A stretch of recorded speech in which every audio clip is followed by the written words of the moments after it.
What's up guys, welcome back to another product review video. Today we have the Victure AC700 action camera. The camera which features a Sony IMX179 image sensor behind an all-glass wide-angle lens. Now a little bit about the camera. It records videos of resolutions from 720, 1080, 2.7K and 4K. Still images can be taken from 5, 8, 12 or 16 megapixels.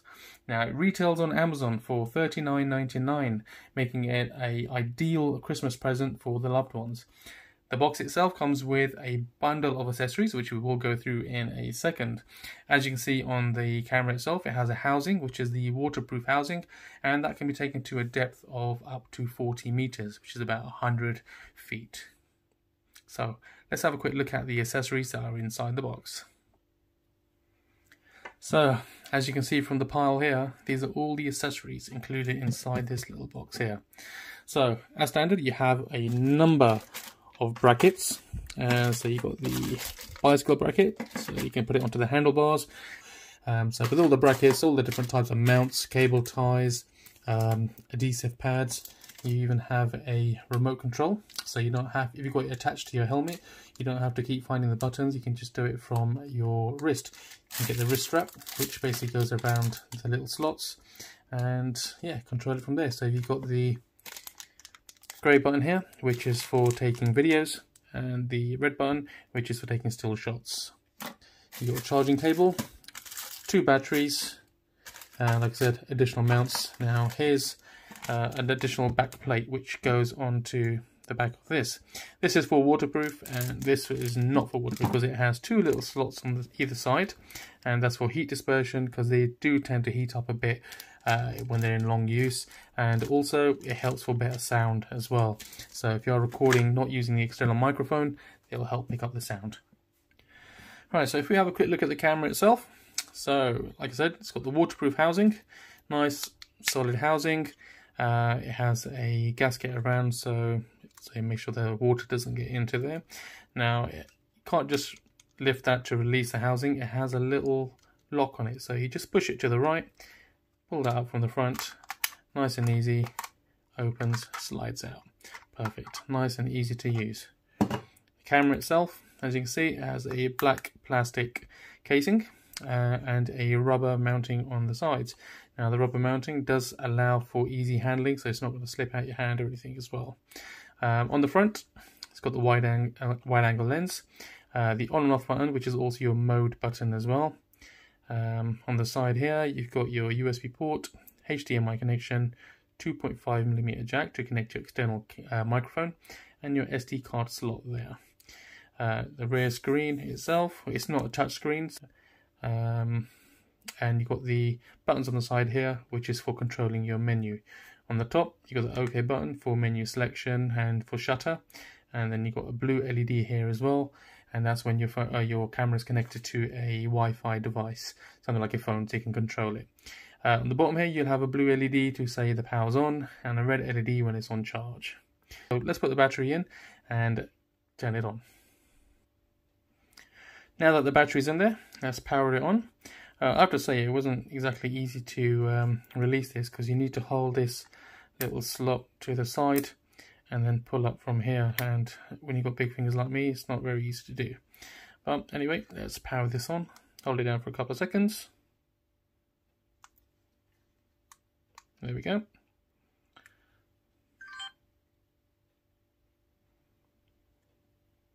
Now, I apologise if the quality is not very clear, but what we will do is take a few images and videos from the camera and then load it out so you can see what it is like.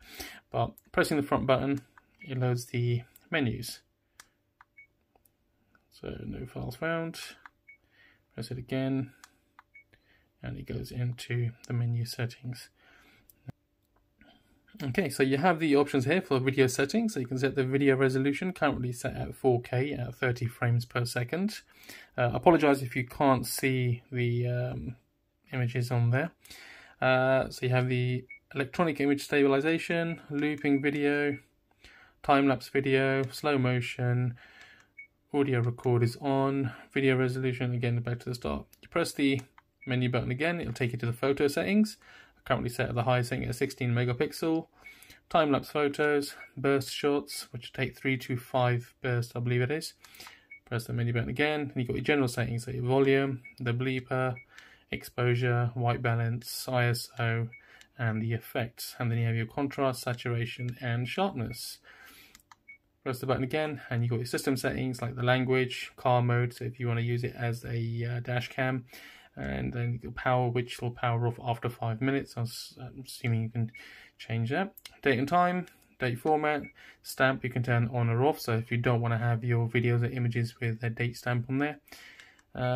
Frequency, which is 50 Hz, upside down, so as I said, if you've got the bracket for your handlebar on the bike, you can change the image to upside down, so there's no need to edit the videos if you need to do that after. You have a screensaver after 30 seconds, and then you got format, reset, and the version itself. Press that again, and that'll take you to the it says press the shutter button to exit, which is the top OK button. Press that, and that should take you straight back to the camera itself. Okay, so what we'll do, we'll take a few images and videos from the camera itself, and then I'll be with you in a second.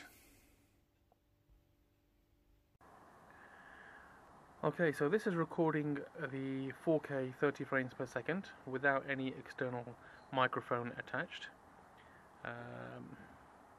So we'll see what the quality of that looks like, and I'll do one video with the microphone attached to it also. And here's one with the microphone attached. Same again, 4K 30 frames per second. And I'm sure you can notice from the vehicles that are moving that it's got a slight stutter on the way it's moving, so might not be the best recording version. I think the 1080 might be the better solution for this, so let's have a look at that now. And this is now recording at 1080p with 60 frames per second. Unfortunately I haven't got any vehicles going past, so we can't really see what it's like, but to me that looks pretty good.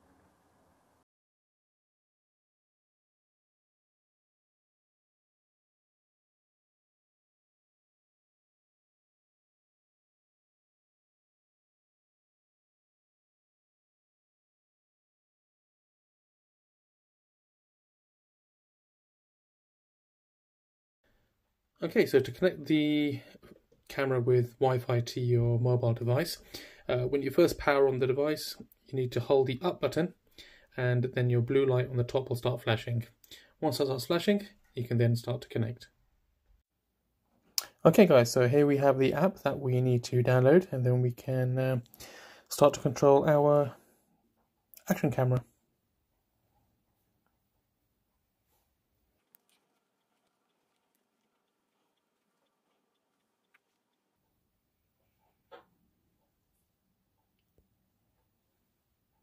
As you can see, it says please turn on the camera's Wi-Fi.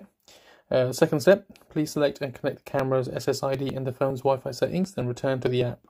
Third step, connect the camera. So let's go ahead and do that. Okay folks, so once you have the camera linked to your phone by the Wi-Fi connection, you'll come up with this screen here. Now with the screen itself, it'll default to a video as it does on the camera itself. Please ignore the flickering, I think that's due to the connection. But if you click on photo, then you can take your photos as well. Will be controlled from the phone itself. So just pressing the shutter button, it takes a picture. And then the video, same thing. It will start to record, turn it off, and stop recording. Okay, so if we click on the little rainbow circle, that'll show all the videos and images that have been taken, which is a great little thing, so you don't have to worry about taking the SD card out, putting it into your devices. You can do it straight from here, which is a great little feature. So click on video, that'll show all the videos that were taken as well. So yeah, there we go guys. Let me know what you think. Definitely worth a buy, especially for that price. You get so much with the camera itself in terms of the accessories, and yeah, happy shopping. Right guys, if you do enjoy my videos, please do remember to leave a like, subscribe and share the videos, and I'll see you on the next one. Thank you.